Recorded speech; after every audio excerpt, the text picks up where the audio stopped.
Bem-vindos! Você está ouvindo ao Pode Curiar. Eu acho que eu posso dar essa dica porque eu senti na pele, digamos assim. Quando a gente tenta personalizar, né, e a gente vai muito naquela coisa, o trabalho do professor é muito solitário e tal, a gente pensa que personalizar, esse caminho de personalizar, precisa ser uma carga só para o professor. Mas você pode dividir o trabalho com esse aluno.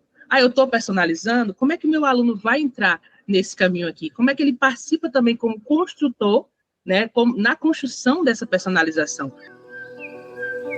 No episódio de hoje, o papo foi sobre personalização do ensino e a conversa foi com uma professora que inspira pela criatividade, sensibilidade e prática transformadora.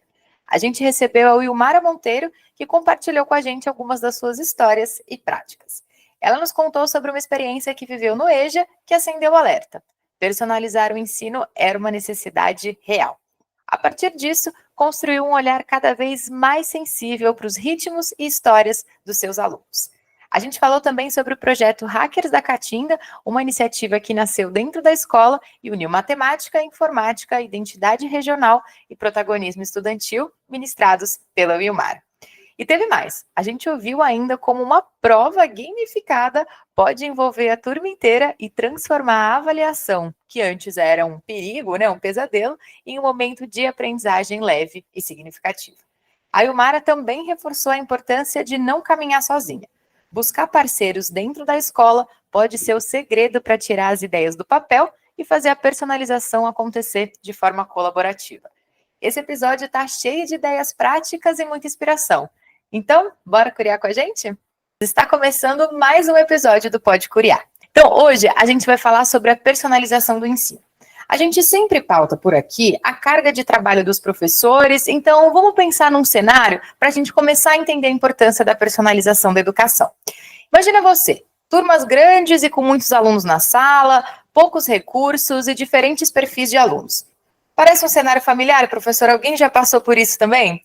Bom, diante dessa realidade, como então tornar o ensino mais atrativo, mais personalizado para os nossos estudantes, mas sem depender de tecnologia ou de ferramentas muito caras e que muitas vezes a gente não vai ter acesso? Para a gente discutir essa temática, a gente vai receber a professora Wilmara Marques Monteiro, é professora de Computação e Matemática, graduada em licenciatura em Computação pelo Instituto Federal Sertão, em Pernambuco, e licenciatura em Matemática pela Faculdade SESI, com pós-graduação em Formação Docente em EAD e em Design de UX. Atua com robótica educativa, cultura maker, games, gamificação e formação de professores. É também idealizadora do projeto Hackers da Caatinga, que une educação, tecnologia e valorização do bioma local.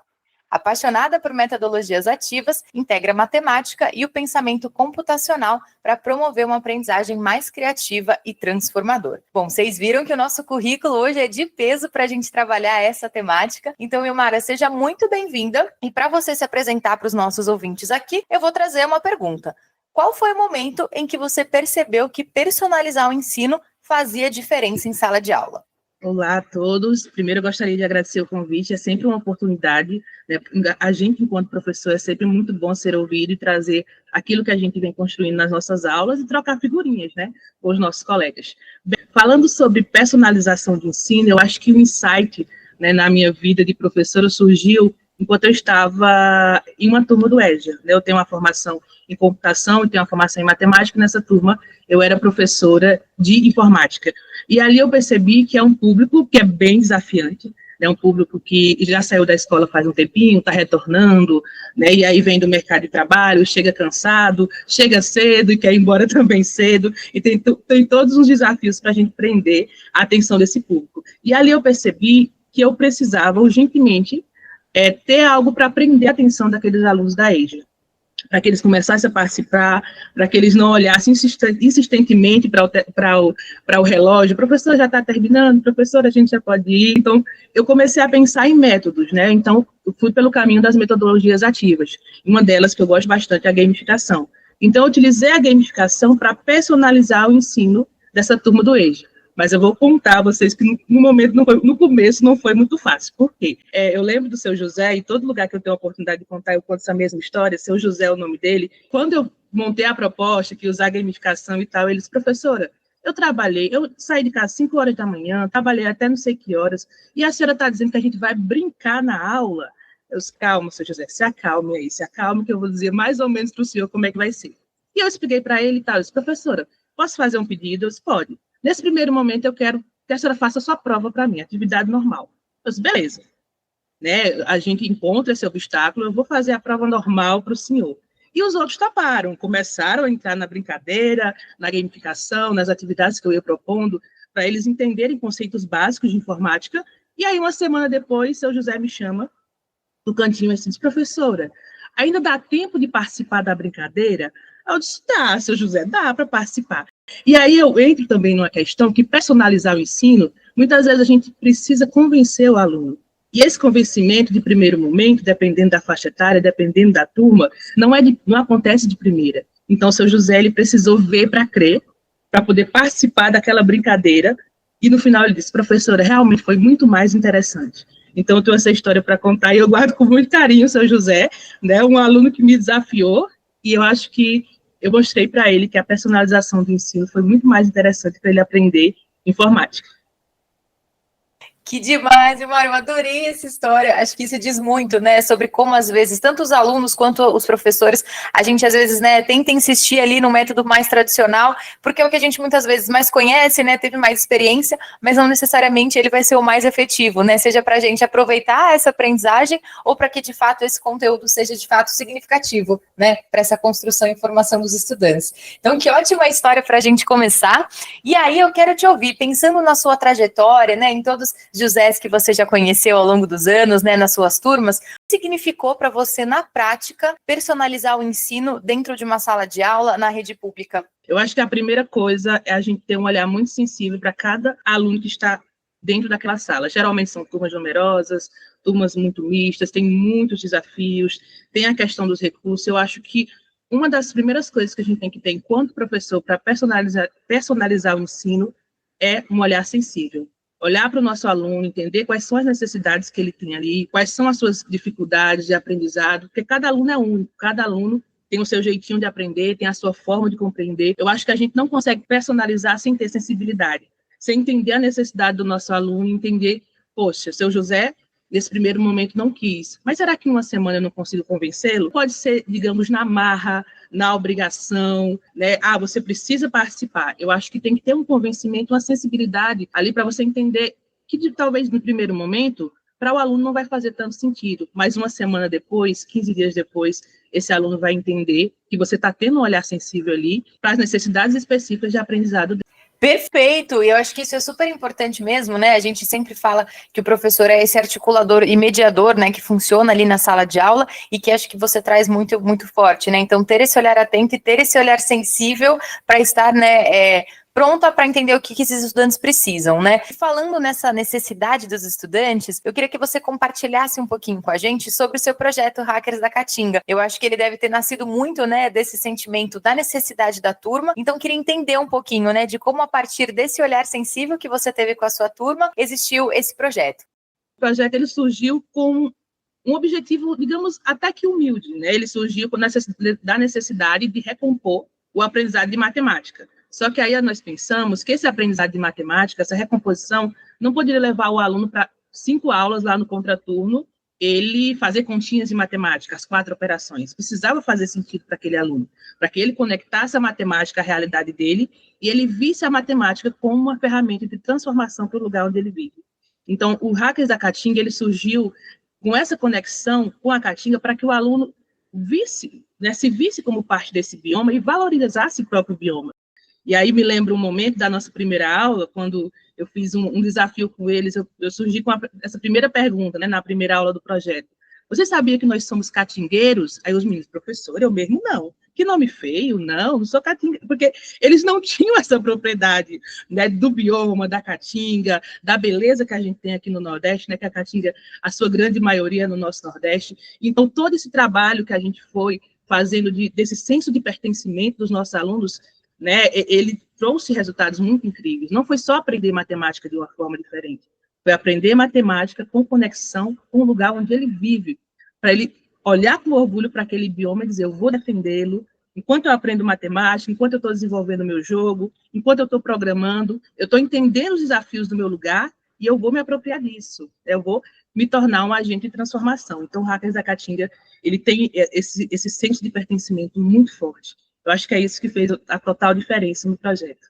Te ouvindo, eu fiquei pensando aqui, porque a gente sabe, né, que principalmente quando a gente olha para matemática, as lacunas de aprendizagem ainda são bastante grandes, né, no nosso Brasil como um todo.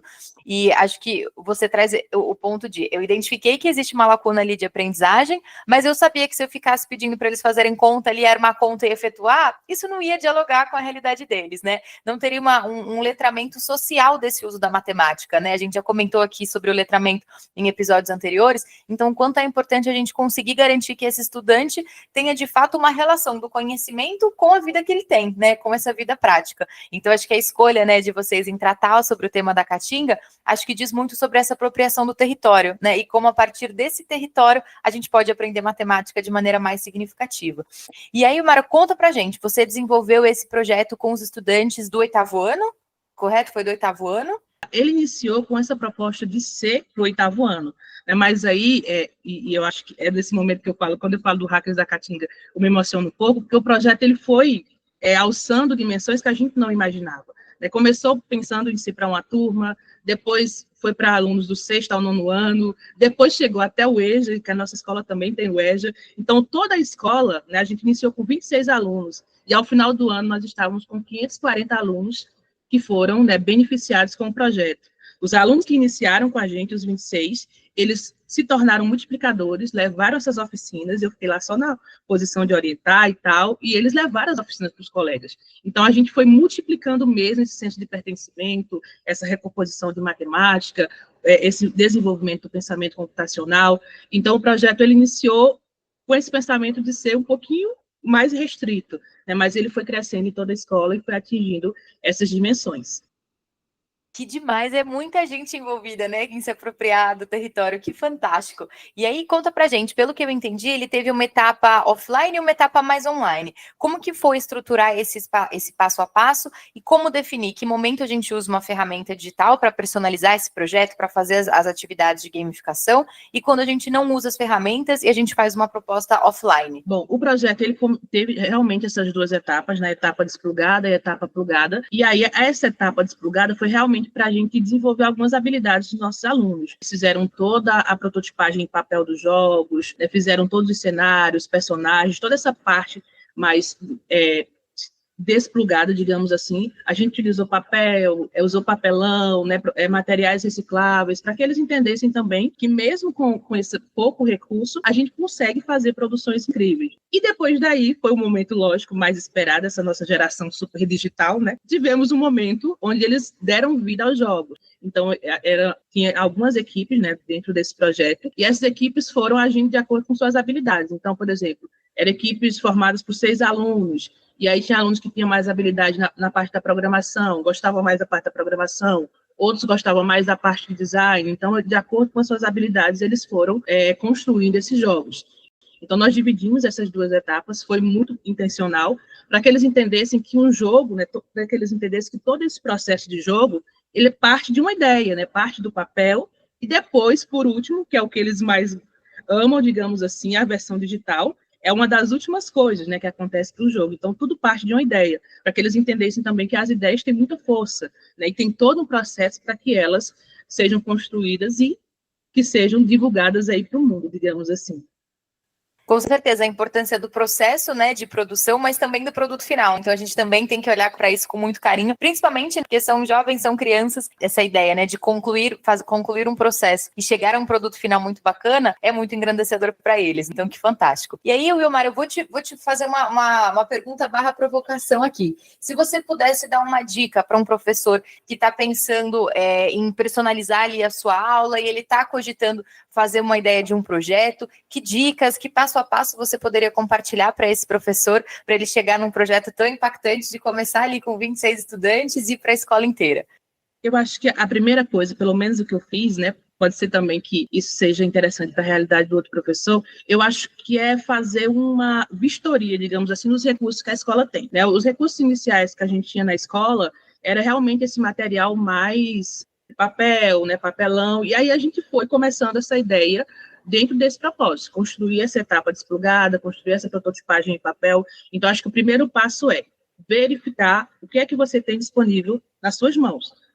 E diante daquilo você partir, porque se você for esperar ter o ideal, aí não começa nunca. Você precisa partir daquilo que você tem, dentro daquelas possibilidades que você tem ali na escola. E outra dica que eu tenho, que eu acho que talvez seja uma característica muito importante para todo professor, é mesmo diante daquele cenário que você tem, que talvez não seja todos os recursos que você precisa, continue sonhando grande. Né? Então, e o outro ponto que é muito importante, parcerias. Parcerias. E quando você for contar com essas parcerias, conte a sua história, conte o seu desejo, os seus sonhos. E quem são esses parceiros? A escola, os pais. Não, o projeto ele não cresceu, foi a professora Ilmara que cresceu. Não foi. Foram os pais dos alunos que abraçaram, a própria escola que nos deu apoio, os colegas professores. Então, todo mundo chegava com ideia para agregar alguma coisa para ajudar. Olha, Mara, talvez nesse momento não tenha isso, mas a gente tem isso. Né? Então, o segundo ponto é contar com parceiros. E quando você for contar essa história para esses parceiros que você quer trazer junto para que o seu sonho se torne maior, conte com um olhar muito apaixonado, porque você precisa estar apaixonado por sua ideia. Se você não estiver apaixonado por sua ideia, ninguém vai se apaixonar, concorda, né? Então, a gente precisa estar muito apaixonado pela ideia e já ver no futuro, né? Eu disse a você no início que a gente começou vendo o projeto com uma coisa mais humilde, porque a gente também é pé no chão. Sonho, mas também é pé no chão, né? Professor de educação pública tem que ser assim. Mas tem que ter um olhar apaixonado e sonhar grande. Dá para fazer as duas coisas. Ter o pé no chão, sonhar grande. 3 coisas, na verdade, né? Ter o pé no chão, sonhar grande e ter um olhar apaixonado, um brilho no olho para contar a sua história e as pessoas chegarem junto. Mais inspirador isso, né? Aqui no podcast a gente sempre comenta que o trabalho do professor, ele pode acabar sendo muito solitário, porque às vezes a gente se isola ali na sala de aula, tá muito cansada porque tem muita prova para corrigir, muita atividade, e a gente esquece de trocar, de fazer parcerias, de pedir ajuda, né? De trocar boas práticas, e o trabalho fica tão mais leve, né? Quando a gente tem esses parceiros para trocar boas práticas, para trocar exemplos, e acho que isso é fundamental para a gente continuar se inspirando e mantendo esse olhar apaixonado pelas nossas ideias e pelos nossos projetos. Então, incrível, ótimo ponto, esses pontos que você trouxe. E aí, Mara, então pensando, né, na experiência que você teve com Hackers da Caatinga, na sua trajetória, você pode compartilhar alguns exemplos para a gente de estratégias que você já usou ou que já viu funcionar quando a gente fala sobre personalização? Eu gosto bastante de uma metodologia, tanto é que eu sempre coloco ela no meu currículo, gamificação. E aí, em todas essas propostas que eu tento movimentar o meu aluno, fazer com que ele sinta que aquela aula está viva, que ele está conectada com a realidade dele, eu tento gamificar, porque os nossos jovens eles gostam de desafios. Quando a gente propõe desafios legais, que vai, né, ter uma construção daquele aprendizado, daquele conhecimento, é muito interessante. Então, nas minhas aulas, eu uso muito gamificação. Eu posso até te contar um negócio aqui que eu faço nas minhas provas, que os alunos gostam bastante. Nas minhas provas, eu uso uma prova gamificada. Como assim, uma prova gamificada? Eu construo todo um layout, né, onde eu crio um storytelling, uma historinha, e o aluno vai resolvendo, e aquela questão que está contando a historinha, para o aluno fazer a resolução, ela se conecta com a segunda, com a terceira, com a quarta, e quando chega no final, ele conclui aquela missão, que é a temida prova. Né? E aí, nessa prova, o que é que eu coloco também? Que até os alunos, professora, desenho, e eles, no final, eles amam, que é o quê? Colocar desenhos mesmo, personagens que eu vou criando, né? Eu coloco na prova, e ao final, quando ele termina a prova, para ele tirar todo aquele estresse, eu deixo ele pintar a prova, pintar aqueles desenhos, faço isso com todos, né, do 6º, do 8º, 7º, 8º, 9º, e eles amam, né, é um momento que eles têm, poxa, terminei a temida prova e agora eu vou colorir aqui, vou até ler a história de novo que a professora criou, então é um momento que eu trouxe para a avaliação, que é a temida avaliação somativa, né, para que eles percebessem que pode ser mais divertida, pode ser menos estressante, pode ser leve. Então, são pequenas coisas, né? Diante daquilo que a gente tem na escola, a gente vai construindo. Que demais! Eu fiquei super curiosa para fazer sua prova, hein? Gostei! Vai ser divertido. E aí, Mário, conta pra gente, como que você constrói essas histórias, assim? É ao longo do ano que você vai juntando? Você busca referência na internet? Como que é montar essa prova diferente, um pouco mais leve, digamos assim, para os estudantes? Bom, eu faço uma pesquisa com os alunos. Sempre quando eu inicio o ano, né, eu vou conversando com eles sobre personagens que eles gostam, animes. eu gosto bastante dessa coisa, né, meio geek, animes e tal, então é muito fácil para mim, né, para conversar com eles sobre isso. Então falo sobre jogos, por exemplo, a gente já teve uma prova sobre Harry Potter, já tivemos uma prova sobre Naruto, né, já tivemos diferentes temas na prova, né, que eles vão gostando, que eu vou consultando. Já tivemos uma prova lá que as meninas gostam muito hoje em dia, o BTS, né, toda aquela coisa do K-pop e tal, e as meninas amaram, né, os meninos nem tanto. Eu tive que fazer uma prova meio a meio, né, fiz uma prova do K-pop e fiz uma prova com a parte do Naruto, né, para dar aquele equilíbrio. Mas eu vou sempre consultando esses gostos dos alunos para ir colocando histórias, elementos que chamam a atenção deles, né, que faz sentido. Eu também não posso colocar uma história lá do meu tempo, de um jogo ou de um anime, ou um desenho que seja do meu tempo, né? Eu tento ser mais atual, mas é isso, né? Eu vou usando os recursos que a gente tem.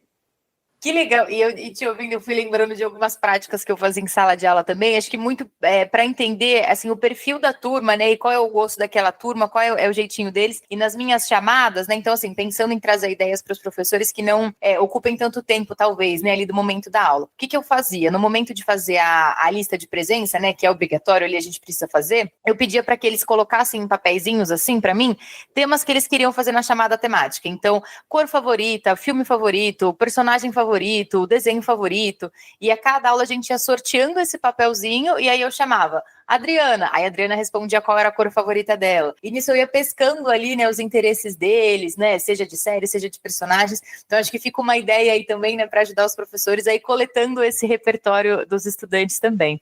E aí mais uma ideia que eu fui lembrando aqui, durante as minhas provas, né, eu vi que com o 7º ano eu estava tendo muita dificuldade da turma conseguir ir bem na prova, né, por mais que durante a aula eles participavam, estavam junto, nas avaliações eles não estavam conseguindo ir tão bem, né, acho que muito alinhado ao que você trouxe da temida, né, avaliação. E aí o que eu fiz? Pensando em personalizar estratégias também para aquela turma específica do 7º ano, a gente usou diferentes abordagens para aquele mesmo tema. Então a gente estava estudando ali, né, sobre as grandes navegações, e para isso a gente leu textos, a gente viu um filme, a gente viu um documentário, e no momento da prova, eu fiz a prova, um pouco eu me arrependo, porque eu fiz uma prova de 3 páginas dissertativas, então isso eu não recomendo para os professores, ficou uma prova muito grande para corrigir, mas na prova eu perguntava sobre o texto que a gente tinha discutido na aula, sobre o filme que a gente tinha assistido e sobre o documentário que a gente viu junto também, e eu percebi o quão bem eles conseguiram ir. Então, acho que fica uma ideia aí para os professores também, né? Para além da prova gamificada, que eu já quero super fazer, que a Ilmara trouxe, de trazer, né, estratégias diferentes também para a gente conseguir dialogar com as necessidades específicas de cada estudante, né? Porque vai ter aquele aluno que vai gostar muito da gamificação, vai ter aquele aluno que vai gostar e vai entender muito bem o conteúdo, se a gente colocar isso numa música, num filme. Então, acho que é legal também trazer essas estratégias para os professores. Que a primeira coisa que a gente precisa observar, né, e aí você já trouxe até esse ponto um pouco, é a forma como esse aluno aprende. Por exemplo, a gamificação, talvez por si só, talvez não, por si só ela não resolve, né? Ou qualquer outra metodologia ativa que a gente use para personalizar. Então, acho que é identificar a forma como aquele aluno aprende, e eu acho que também é observar cada aluno, um a um, entender quais são as dificuldades deles, para além também daquela sua disciplina. Por exemplo, eu ministro matemática, né, sou professora de matemática, mas talvez, né, tenha alguma outra dificuldade que ele tenha em uma disciplina que seja muito importante, né, que a gente case com matemática para que esse aluno aprenda também. Por exemplo, eu tenho alunos que têm dificuldade ainda na leitura, né, então como é que eu vou fazer essa prova para que esse aluno consiga ler aquele contexto daquela pergunta e consiga resolvê-lo, né? Então, acho que está muito ligado também nessa questão do aprendizado, não só da sua disciplina, mas também das outras habilidades que ele precisa ter para atingir aquilo que é ideal na sua disciplina. Então, eu acho que cada caso é um caso, a gente precisa observar o aluno, e aí eu repito, precisa também daquela parceria com outro professor que você acha que seja muito importante para conectar com a sua disciplina. Por exemplo, eu gosto de conversar muito com os professores de português, um aluno que tenha dificuldade ainda na leitura, né, que ainda esteja... Então, mas se é o caso de um professor que dá uma disciplina só, esse ponto, né, principalmente da troca com os professores para entender como é esse estudante nas outras disciplinas, é fundamental, né, porque às vezes a gente tem um tempo de aula só com aquele estudante, e aí vai ser mais difícil a gente conseguir personalizar, né, conseguir ir na raiz do problema, até entender que a Champions League, aqueles jogadores ali eram interessantes para aquela turma, e daí eu pensar numa estratégia específica para aquele grupo de estudantes engajar no conteúdo. Então, acho que é fundamental esse ponto, né, da parceria com os professores, em conselho de classe, com a coordenação pedagógica, para que a gente, de fato, chegue ao que interessa esse estudante, né, para a gente conseguir garantir esse aprendizado. E aí, pensando, né, nesse dia a dia da sala de aula, nessa rotina do professor, como a gente consegue adaptar estratégias de personalização sem depender tanto da tecnologia, né? Sem a gente ficar refém de, poxa, tem que ter internet na minha escola, tem que ter um computador. Como que a gente pode pensar nessas estratégias de adaptação e personalização offline? Eu defendo muito as metodologias ativas, porque eu acho que é um caminho e ela funciona tanto numa escola que tenha recursos da NASA, digamos assim, quanto uma escola que não tenha tantos recursos assim.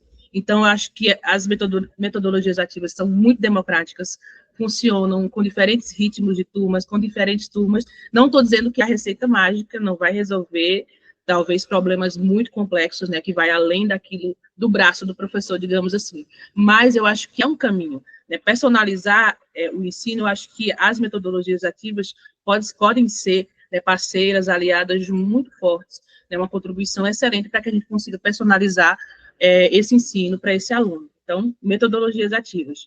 Não só a gamificação, né, que eu já falei várias vezes aqui, mas a variedade de metodologias ativas que a gente tem e a criatividade do professor, né?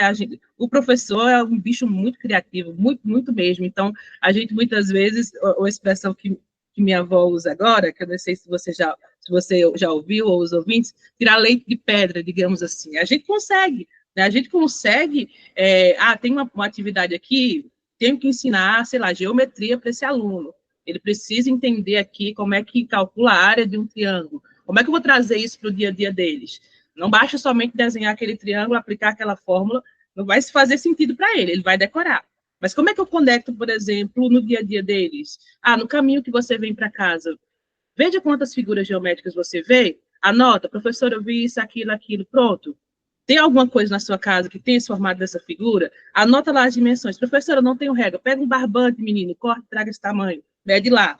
Pronto, eu acho que é isso. Né? Criatividade, metodologia ativa. O professor, ele consegue pensar em muitas estratégias e quando talvez falte alguma ideia, a gente tem vários repositórios de professores, né, que compartilham muita coisa, né, o seu próprio colega do lado pode estar fazendo algo bem legal, é para português, mas como é que eu consigo adaptar isso para matemática, para história, ou para outra disciplina?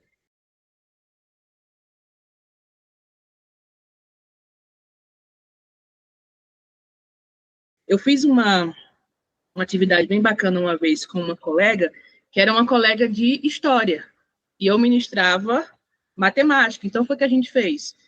Criamos um storytelling, onde a história começava lá na minha disciplina e continuava na dela. Então, os meninos já ficavam pensando, poxa, eu tenho que assistir com muita atenção a aula da outra professora, porque a história continua lá. E quando ele chegava lá, não terminava. Lá eu tenho que prestar muita atenção na aula da professora de matemática, porque a historinha que eu gostei termina lá, né? E conectando isso com o dia a dia, com o conteúdo. Eu acho que a gente vai se ajudando e vai dando muito certo. Que bacana, gostei dessa aula em conjunto, muito boa, muito boa. E aí, como que a gente pode pensar nessa personalização, nessas estratégias diferentes? Até estava lembrando de um episódio que a gente viu aqui do podcast, né, também sobre esse significado com os estudantes, e que o professor estava falando que muitos dos seus alunos, eles usavam muita bicicleta, e aí a pessoa discutiu o que era velocidade a partir da pedalada da bicicleta, então é do contexto mesmo, do que está ali no dia a dia. Então essa ideia de formas geométricas foi ótima também. E aí, como a gente pode pensar como lidar com essa personalização para o lado do professor, sem a gente criar um volume de trabalho inviável, porque a gente já sabe que os professores têm uma carga de trabalho muito grande, muitas coisas, né, acabam ficando nas costas do professor. Então, como a gente pode criar essa personalização, mas sem criar algo que seja humanamente impossível, né, do professor dar conta? Você tem alguma dica? Eu tenho uma dica e eu acho que eu posso dar essa dica porque eu senti na pele, digamos assim.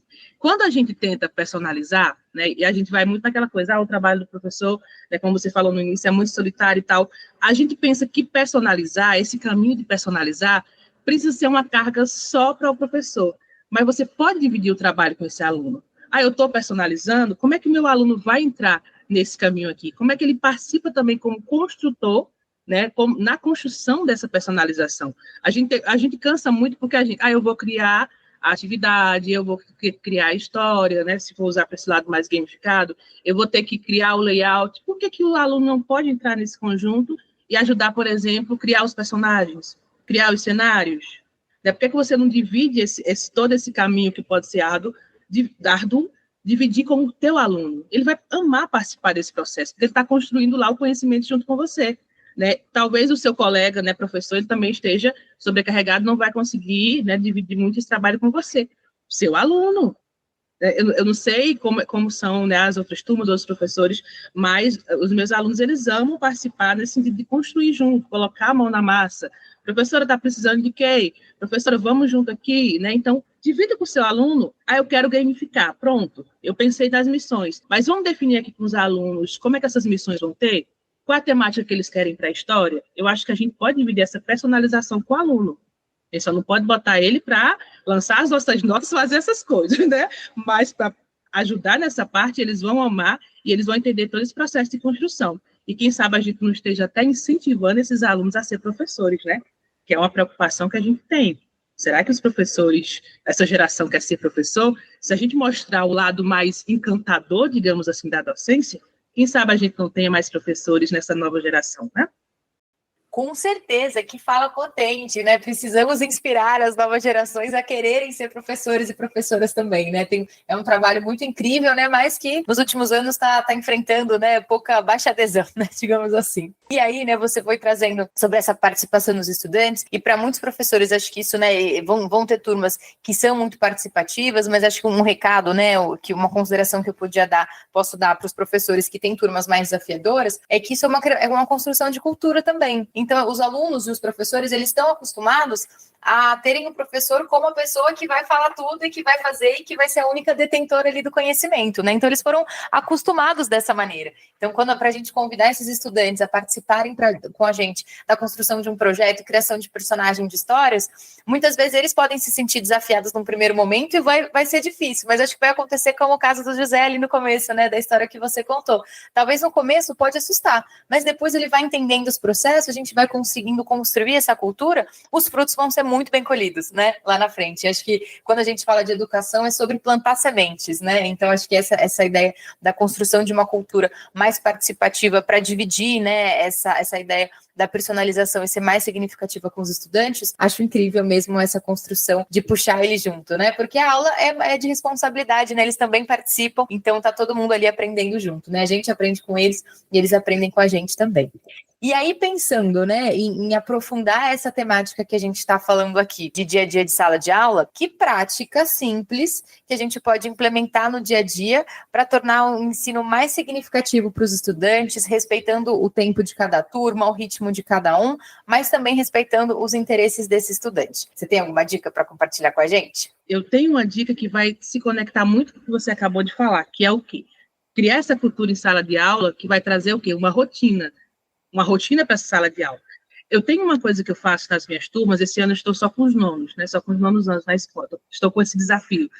E aí, a gente tem a sexta lógica. Então, quando é quinta-feira ou quarta-feira, os alunos dizem, professora, não esqueça da sexta lógica. Então, eles já sabem que vai ter aquele momento, daquela atividade personalizada que se chama sexta lógica.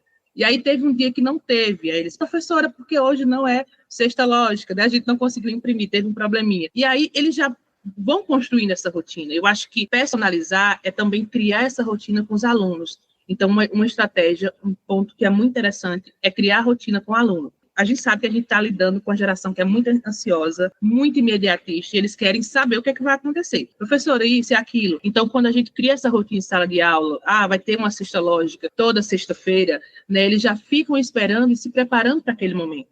E quando é uma atividade que eles gostam, eles ficam já naquela expectativa de chegar aquele momento.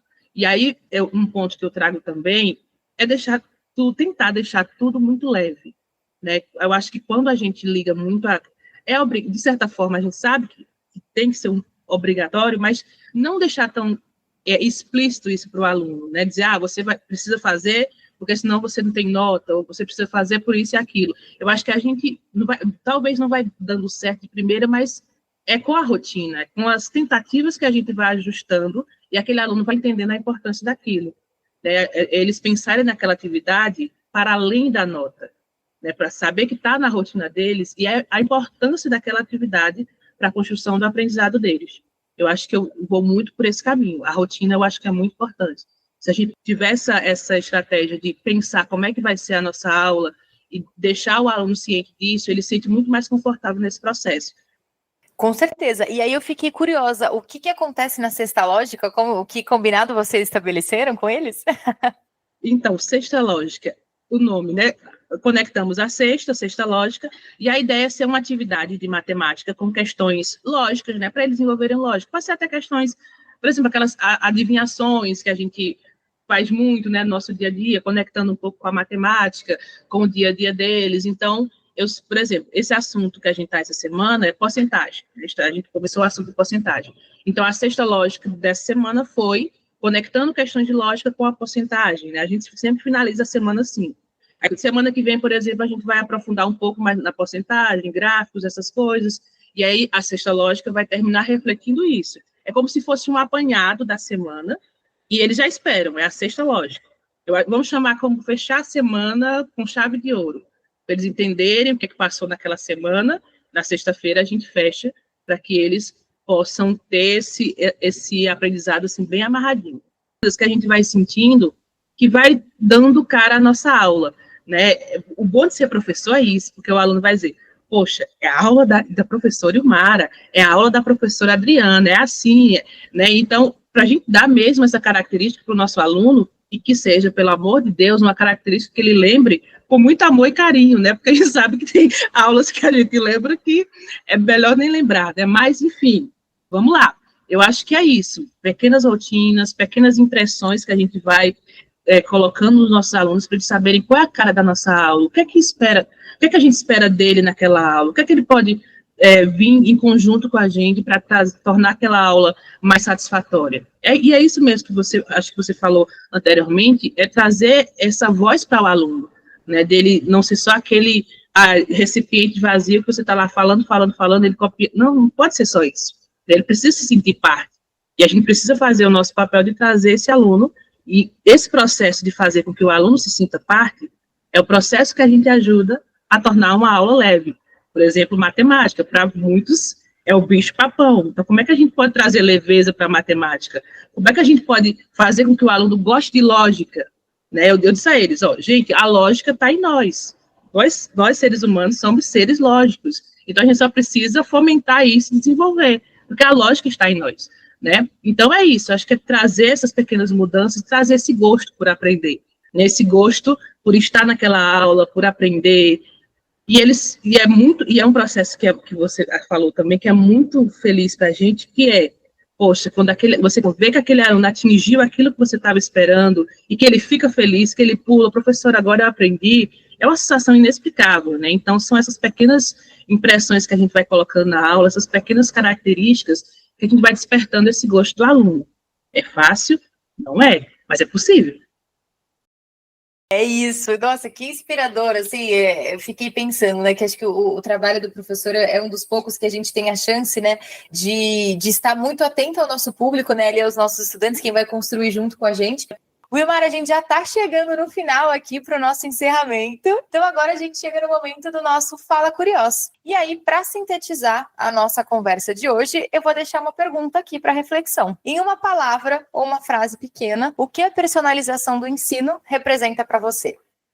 Sensibilidade, cuidado com o aluno. Gostaria de agradecer pela oportunidade. Eu me inspirei na minha mãe, na minha professora de vida, que é professora, e eu sou professora por conta dela. Quero agradecer à escola que eu participo, a todos os parceiros, né, os professores, os alunos, os pais, a gestão, os coordenadores. Também gostaria de agradecer, né, a toda a Secretaria de Educação daqui que nos apoiou, ao Ensina Brasil, né, que acho que eu não mencionei lá no início, mas lembrando agora, faço parte do programa de lideranças do Ensina Brasil, então, muito do que eu construo, do que eu aprendi, né, através dessa rede, que é muito importante. Então, muito obrigada mais uma vez por dar esse espaço para um professor falar. A gente tem muito a falar e muito a construir junto. Muito obrigada. Que demais, que honra te receber aqui com a gente, muitas práticas excelentes e inspiradoras para os professores do Brasil. Então a gente falou hoje aqui, né, que a personalização pode ser um desafio, mas ela é um caminho para tornar a aprendizagem mais significativa para todos os estudantes, com esse olhar atento, com essa leveza e com esse aprendizado verdadeiramente, né, significativo. E você, professor que está nos ouvindo, tem adaptado aí as suas aulas para atender as necessidades diferentes dos seus estudantes? Conta para a gente nas redes sociais do Pode Curiar. Até o próximo episódio.